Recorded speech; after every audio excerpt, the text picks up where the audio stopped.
Salve tropa, tranquilo? Mais um vídeo do Chapéu começando. Antes de iniciar a aula de hoje, queria pedir para vocês se inscreverem no canal, tá? Deixar o like, me seguir lá nas redes sociais. Se vocês tiverem qualquer dúvida, pode me chamar. E se tiver alguma opinião também, pô, Douglas, faz vídeo falando sobre isso, por favor, ia ajudar bastante, tá? Então pode fazer isso. Tá, hoje a gente vai dar continuidade à playlist de ótica geométrica. Então, se tiverem dúvida depois da aula, pode me procurar lá no Instagram e tirar dúvida se precisar. E depois também eu vou estar lançando uma playlist de exercícios sobre essa matéria, tá? Então vamos começar. A gente vai falar sobre câmera escura. Você já deve ter reparado em alguns exercícios da SpaceX, exercícios da FUVEST, da Escola Naval, que cai falando sobre câmera escura. O que seria esse exercício que envolve câmera escura? Câmera escura é uma caixa com paredes opacas, tá? Onde você vai ter um orifício no meio aqui. E no exercício ele coloca, por exemplo, um objeto em frente à câmera.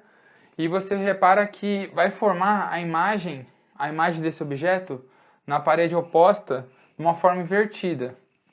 E muitas vezes, de diversas formas, o exercício vai pedir, por exemplo, o tamanho do objeto, o tamanho da imagem, a distância do objeto até a parede do orifício, beleza? A distância do objeto à imagem.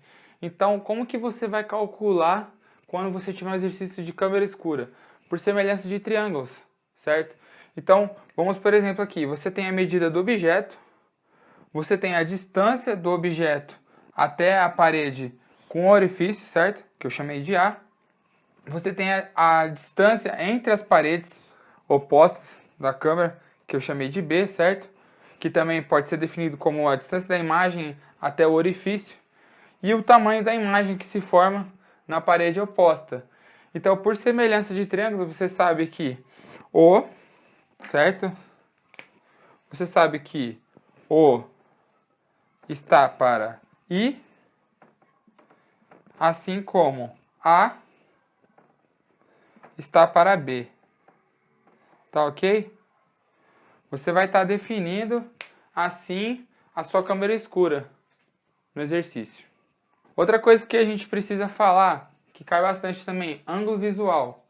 Quando você olha nos exercícios falando sobre ângulo visual, o que seria o ângulo visual? Seria o ângulo que você está observando tal objeto. Pô, não entendi ainda.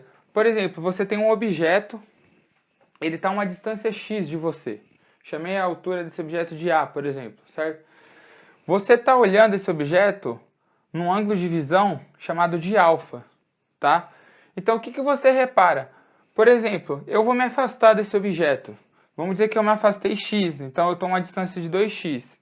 Você acha que o objeto tem um tamanho menor. Então, quanto menor o meu ângulo visual, menor vai ser a minha visão, certo? A minha imagem. Ou seja, se eu me afasto, eu tenho uma observação que o objeto ficou menor. Então, o ângulo visual é isso.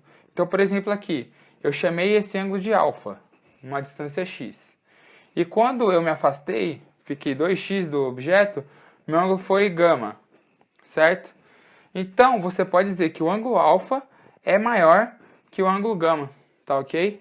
Então, isso é o ângulo visual. Então, vamos lá. Dando continuidade, agora eu vou falar sobre reflexão regular. O que é a reflexão regular? Reflexão regular é, por exemplo, você tem raios que vão incidir sobre o meio paralelo, beleza? Ao retornarem desse meio, eles vão retornar paralelos também. Então, uma reflexão regular é quando raios paralelos incidem sobre o meio e eles retornam para o meio paralelos também, tá ok? Qual que é a diferença da reflexão regular para reflexão irregular, também chamada de difusa? Na reflexão difusa, quando os raios que eles incidem paralelos sobre o meio, eles podem, ou seja, eles não vão retornar paralelos. Então, reflexão irregular é quando incidem paralelos sobre o meio, só que ao retornarem, eles vão retornar de forma como se chama difusa, ou seja, não vão retornar paralelos, tá ok? Saber diferenciar regular e irregular é isso.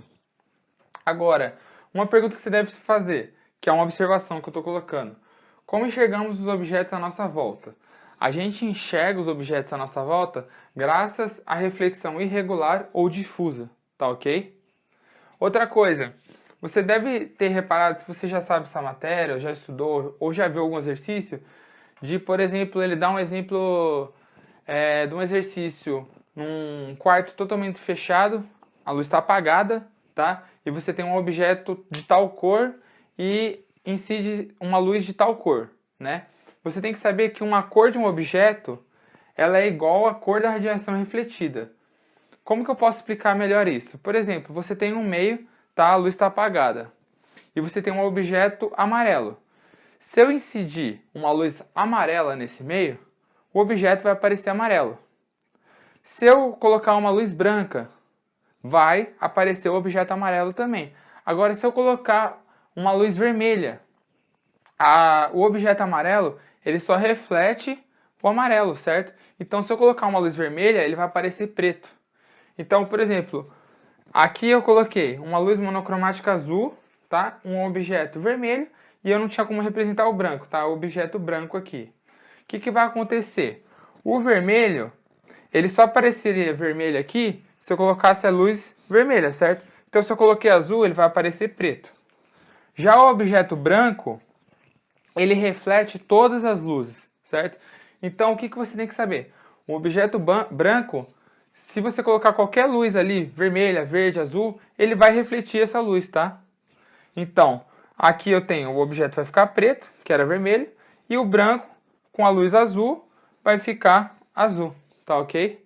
Foi o exemplo que eu dei. Então, a cor de um objeto é a cor da radiação refletida. Tranquilo, tropa? Esse foi o vídeo de hoje. Me segue lá no Instagram, Chapoca Ensina. Eu tô tentando fazer a dinâmica da aula um pouco mais curta, para não ficar tão cansativo para vocês. Acho que esse vídeo deu mais ou menos 8 minutos. Só que se vocês quiserem que prolonga mais o vídeo, pode falar, me dar opinião, o que vocês estão achando mais curto, mais longo, tá?